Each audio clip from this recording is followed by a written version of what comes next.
দেশের সরকারি চাকরিজীবীদের জন্য দীর্ঘ প্রতীক্ষার অবসান ঘটিয়ে ঐতিহাসিক এক সিদ্ধান্ত এসেছে। আজ যমুনা অতিথি ভবনে অনুষ্ঠিত সরকারের সর্বোচ্চ পর্যায়ের নীতি নির্ধারণী বৈঠকে নবম জাতীয় পে স্কেল চূড়ান্তভাবে অনুমোদন লাভ করেছে। এই বৈঠকে সরকারি কর্মচারীদের জন্য 3টি গুরুত্বপূর্ণ সুখবর ঘোষণা করা হয়েছে, যা তাদের জীবনমান উন্নয়নে যুগান্তকারী ভূমিকা রাখবে বলে আশা করা হচ্ছে। আজকের এই গুরুত্বপূর্ণ বৈঠকে প্রধান উপদেষ্টা পে কমিশনের কার্যক্রমে দীর্ঘসূত্র নিয়ে তীব্র অসন্তোষ প্রকাশ করেন এবং কঠোর নির্দেশনা প্রদান করেন। তিনি প্রশ্ন তুলে বলেন, এত সময় বিলম্ব হওয়ার কারণ কি? প্রধান উপদেষ্টা উল্লেখ করেন, তিনি নিজেই পে কমিশন গঠন করেছিলেন এবং যাদেরকে এই গুরুত্বপূর্ণ দায়িত্ব দেওয়া হয়েছিল তাদের দক্ষতা ও অভিজ্ঞতার উপর নির্ভর করে তিনি আশা করেছিলেন সর্বোচ্চ 2 থেকে 3 মাসের মধ্যে নবম পে স্কেল বাস্তবায়নের কাজ সম্পন্ন হবে। কিন্তু এত বিলম্বের ফলে মাঠ পর্যায়ে সরকারি চাকরিজীবীদের মধ্যে হতাশা ও ক্ষোভ সৃষ্টি হয়েছে। প্রধান উপদেষ্টা আরও বলেন, অন্তর্বর্তীকালীন সরকারের প্রতি কর্মচারীদের ক্ষোভ দিন দিন বৃদ্ধি পাচ্ছে, যা কোনোভাবেই কাম্য নয়। তিনি স্পষ্ট ভাষায় নির্দেশ দিয়ে বলেন, আগামী 1 মার্চ থেকেই নবম পে স্কেল বাস্তবায়ন করতে হবে এবং এর আগেই অর্থাৎ 20 ফেব্রুয়ারির মধ্যে চূড়ান্ত গেজেট প্রকাশ করতে হবে। প্রধান উপদেষ্টার এই কঠোর নির্দেশনার পর বৈঠকে উপস্থিত অর্থ উপদেষ্টা ডক্টর সালাহউদ্দিন আহমেদ তাৎক্ষণিকভাবে সম্মতি জ্ঞাপন করেন। অর্থ উপদেষ্টা বলেন, প্রধান উপদেষ্টা যেহেতু নবম পে স্কেল আগামী 1 মার্চের মধ্যে কার্যকর করার তাগিদ দিয়েছেন এবং এটি এখন সময়ের দাবিতে পরিণত হয়েছে, তাই গেজেট প্রকাশ করা এখন বাধ্যতামূলক। তিনি নিশ্চিত করেন যে কর্মচারীদের মধ্যে বেতন বৃদ্ধি বিষয়ে যে অনিশ্চয়তা তৈরি হয়েছে তা দূর করতে আগামী 2 থেকে 3 দিনের মধ্যেই গেজেট প্রকাশ করা হবে। তিনি জানান, দাপ্তরিক সকল কাজ ও হিসাব নিকাশ ইতিমধ্যে সম্পন্ন হয়েছে, ফলে আগামী 18 ফেব্রুয়ারির মধ্যে গেজেট প্রকাশ করা সম্ভব হবে। আজকের এই উচ্চ পর্যায়ের বৈঠকে প্রশাসনের বিভিন্ন মন্ত্রণালয়ের প্রায় 70 জন জ্যেষ্ঠ সচিব উপস্থিত ছিলেন। তারা বেতন বৃদ্ধির বিষয়ে অত্যন্ত ইতিবাচক মতামত প্রকাশ করেন। 70 জন সচিবের পক্ষ থেকে সম্মিলিতভাবে বলা হয়, একটি জাতীয় বেতন স্কেল পরিবর্তন করা যদিও কঠিন ও জটিল কাজ, তবে সেটি নিয়ে 2 থেকে 3 মাসের বেশি সময় ক্ষেপণ করা কোনোভাবেই কাম্য নয়। তারা উল্লেখ করেন, অন্তর্বর্তীকালীন সরকার গত জুলাই মাসে পে কমিশন গঠন করেছিল এবং তাদেরকে 6 মাস সময় দেওয়া হয়েছিল, কিন্তু সচিবরা আশাবাদী ছিলেন যে সর্বোচ্চ 3 মাসের মধ্যে গেজেট প্রকাশ করা হবে। সচিবরা বলেন, কর্মচারীরা বর্তমানে যে হারে বৈষম্য ও মুদ্রাস্ফীতির শিকার হচ্ছেন, তাতে তাদের বেতন যত দ্রুত সম্ভব বাস্তবায়ন করা প্রয়োজন।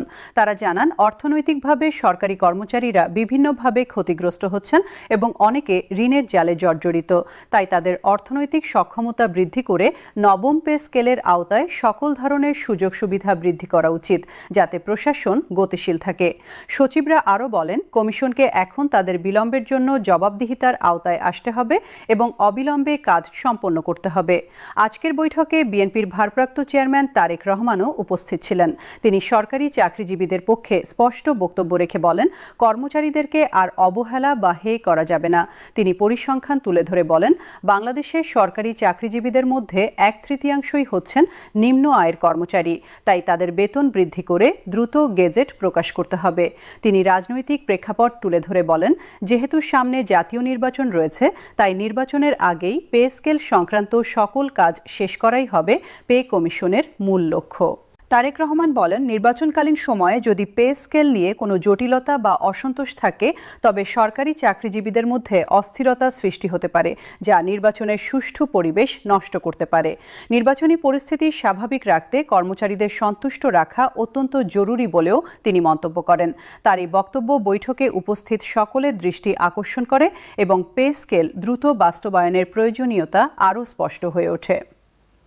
আজকের এই গুরুত্বপূর্ণ বৈঠকে পে কমিশনের পক্ষ থেকে সরকারি চাকরিজীবীদের জন্য 3টি যুগান্তকারী সুখবর ঘোষণা করা হয়েছে, যা তাদের জীবনমান উন্নয়নে ব্যাপক ইতিবাচক প্রভাব ফেলবে বলে আশা করা হচ্ছে।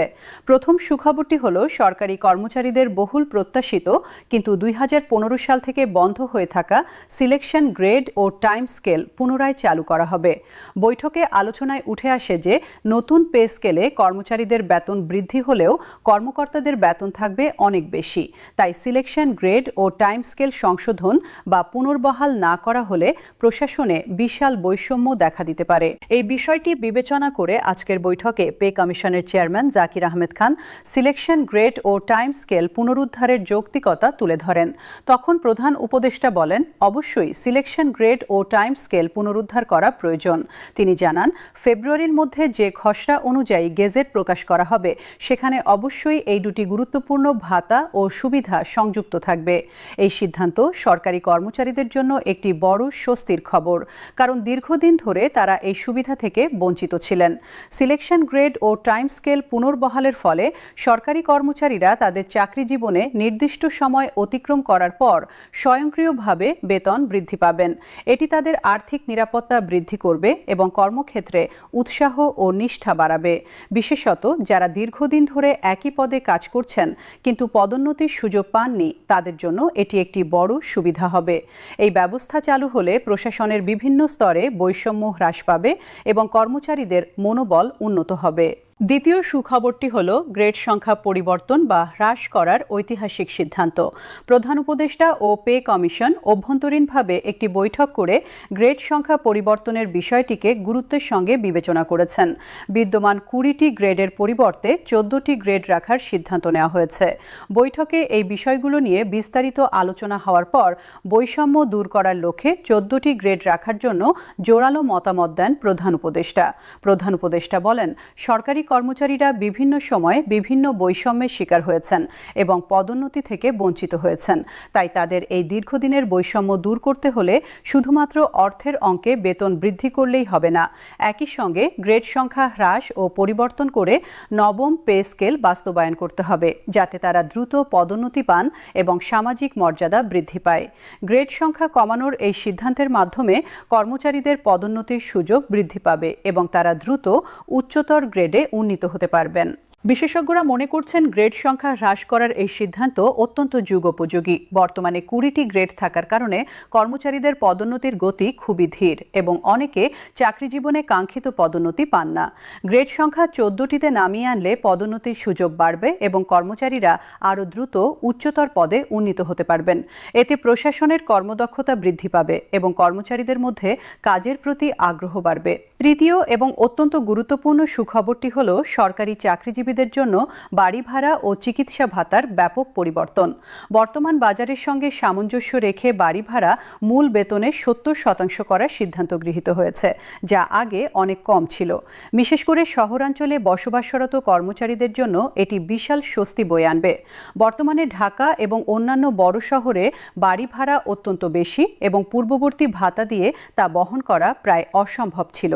বাড়ি ভাড়া ভাতা মূল বেতনের 70% করার এই সিদ্ধান্ত চাকরিজীবীদের জন্য অত্যন্ত স্বস্তিদায়ক। এর ফলে তারা মাসিক আয়ের একটি বড় অংশ বাড়ি ভাড়ায় খরচ না করে পরিবারের অন্যান্য প্রয়োজনে ব্যয় করতে পারবেন।